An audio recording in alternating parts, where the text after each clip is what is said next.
nanalo ka ng ganito, ganyan, ng 100K. Tapos sabi ko, hindi nga. Kasi parang hindi ako naniniwala. Kasi nga, first time ever kong nanalo ng ganang raffle. Okay yan, pangdagdag yan sa budget.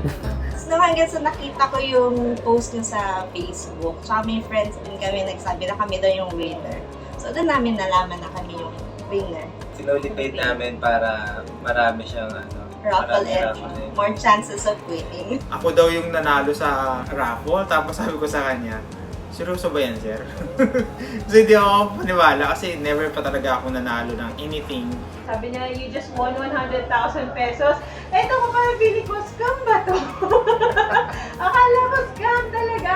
We were just praying for it talaga. And talagang ang bait ni Lord at binigay ito sa aming blessing. He announced that you won the 100,000 grand prize. We were very shocked. Totoo ba to talaga? May Mother's Day na Mother's Day yun. Nasa isang celebration kami. So nung totoo nga siya, mas naging special pa yung araw namin since Mother's Day. And panalo pa kami ng grand prize.